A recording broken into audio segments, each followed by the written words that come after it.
make one of the strangest cakes you've ever heard of, but trust me, it's really good even though it doesn't sound like it's any good. And that is a tomato soup cake. Now my mom comes over every Sunday and she makes dessert and she brings it with her. And a few weeks ago she was talking about a tomato soup cake and we were dreading this thing. We thought maybe she'd lost it. So she brings this cake over and we try it and it was really, really good. And it doesn't taste like tomatoes at all. So that's what I'm gonna do today. I'm gonna make one of these things. It's kind of like a spice cake, I guess you'd call it, with raisins. Anyway, so let me give you the ingredients here. It's a cup and a half of flour, a teaspoon of baking soda, half a teaspoon of cloves, half a teaspoon of cinnamon, half a teaspoon of nutmeg, half a teaspoon of salt. And you've got a cup of sugar, half a cup of margarine, 1 egg, a can of tomato soup, and a cup of raisins. And that's tomato soup, meaning the from concentrate, the concentrated kind. Okay, so let's get going here. All right, so let's start with the wet ingredients. All right, so we got a cup of sugar. I'm going to use just two half-cup measures. Go, sugar's done. Starts on the right. When you put it in, you put it on the left. I don't just screw up that way, right? A cup of sugar. We got an egg. All right. Egg done. Oh, Amazon. And half a cup of margarine. Calls for margarine. I'm sure you could use butter in some way, maybe soften it a bit. I don't know. Anyway, I'm going to follow the directions here. All right, you use whatever you think is the best thing for you. I know a lot of people are worried about things these days. Oh, I forgot. Preheat the oven. Turn the oven to 355. Depends on where you live, you might need 350, 360, depending on your elevation. I'm doing 355 here, okay? Okay, margarine, egg. Calls for a cup of raisins, we'll put that in a minute, but also we need the can of tomato soup. All right, here's our can of tomato soup. Use the spatula to get that all out. Now again, this sounds weird. And I think this is one of these old school recipes, right? I mean, this is from my elementary school cookbook where like all the, ladies in the neighborhood, this is from the 70s, right? Would have sent in a recipe. And I think the name of this lady, Verna Fisher, right? This is from the 70s. So there ain't too many Vernas anymore, I don't think. But I think we could use a few more, Vernas in this world, in my opinion. Okay, so there's our tomato soup. And yeah, let's whisk that all up. We got raisins, still gonna add raisins, but we'll just combine that all first. All right, so we're just whisking this all up till it's all nice and uniform. You can use an electric mixer for this, of course. I don't use any of that stuff, it just takes up room. At some point my wrists will go to pieces, but for now, this is still fine. I always think just kind of like 30 seconds is all you need. All right, we'll set that aside. Now add our raisins. Calls for a cup of raisins.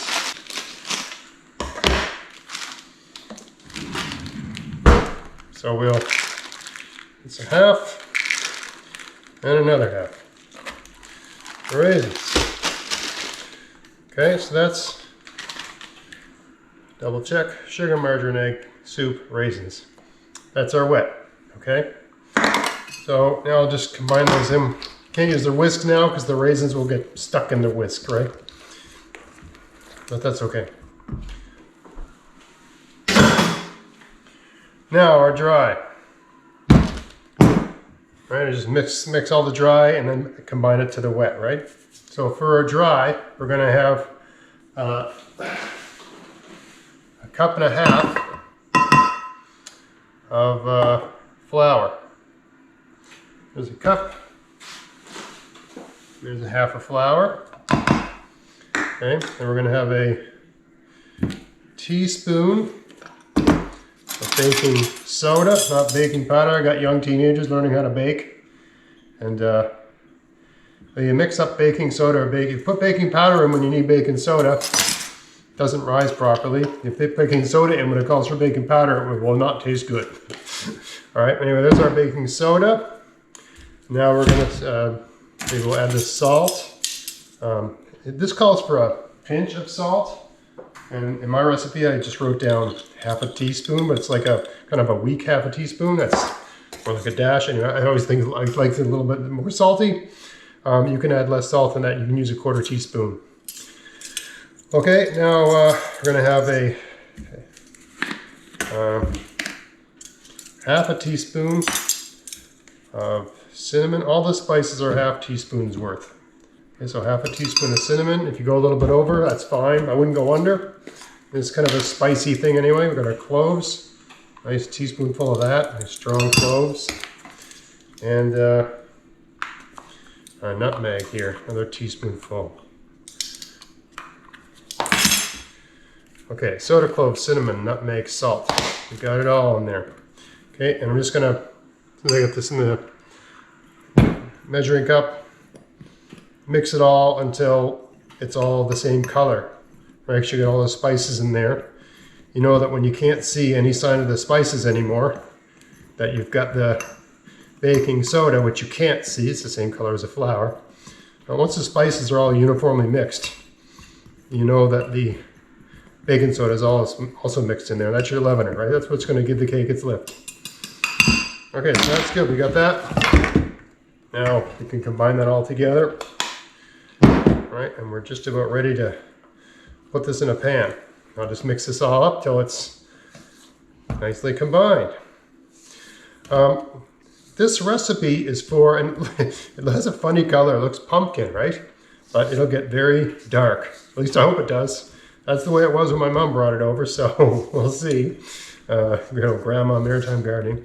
So we'll see what happens. But that's what happened when she did it. Boy, I hope this isn't a disaster. This color does not look great. But anyway, it darkened right up when, just think about banana bread, right? How light it is when you're mixing it and how dark it is when it actually bakes up.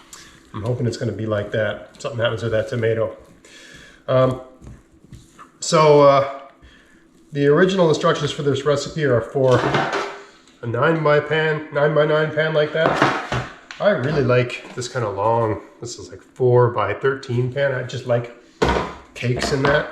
This kind of cake anyway, like a pound cake or whatever. Also, you don't need as much icing, and it's just easier to ice as well. I just like it. But pan dimensions behave differently in the oven. Whatever time a recipe says for a pan like this, you're going to need more time for a pan like that. So the recipe says 40 minutes at 350, but I'm going to do it for like 50 minutes at 355. I adjusted the temperature from 350 to 355 because most recipes, baking anyway, seems to require more time in my oven, a higher heat. So that's what I'm doing. I'm still getting little bits of stuff. You know, I didn't sift my flour. I guess I should have, but I didn't. All right, so I'm just mixing that up. Another trick when you got that situation, because I can't whisk this, right? But you can use a fork, like a 4-man's whisk, right? Just vigorously get that in there. Works fine.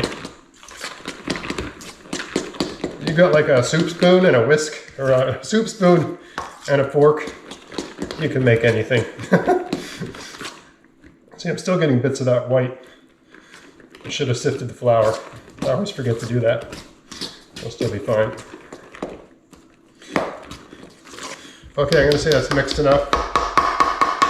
And right now we got the acidity of the tomato and it's reacting with the soda, baking soda, right? So I don't want, that's the chemistry that's going on here. So I don't want to beat all that lift out. So I'm going to say that's mixed enough. Oven's ready. Now I'm just going to get my pan ready. Do one of these barbecue brushes, stick it in the margarine, and just give her, right? I'm going to do a little trick here that helps things come out a little faster, a little easier. And I can just put the I can put the loaf in a greased pan like that. It'd be fine. But there's a little trick I like to do with wax paper that just makes everything work better. So I'm going to do that real quick just before we put this thing in. Now you should just get your wax paper. Oh, just caught it in time. Just get your wax paper. Set it on the roll there. Get a sense of one end of it. Just use your scissors to sort of make a mark like that. I haven't cut through it yet. Just getting a sense of place there. Right about there, I think will do. And adjust it as we go. What we're trying to do is get some of that on the sides like that. Okay, get it in the pan. I cut it a bit too long, so I'll just cut this off. This will peel right off the loaf once it's cooled. It'll work out fine. See, it's just in the pan like that.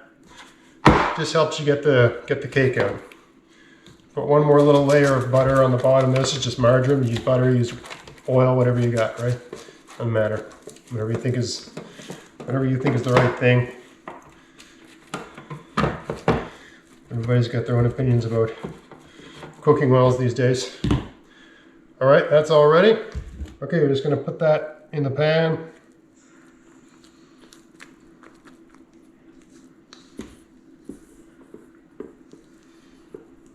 It's really light and fluffy. And it's probably just from all that baking soda, teaspoon of baking soda reacting with all the acidity of that tomato. I'll just try to get that. Making a mess of my shirt here.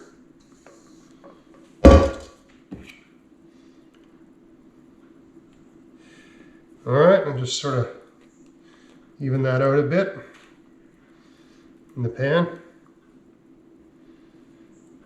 So it's like that, okay?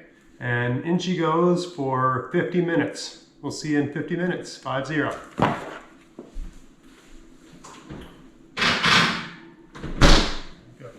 All right, so it's been 50 minutes. Let's take her out and check it out.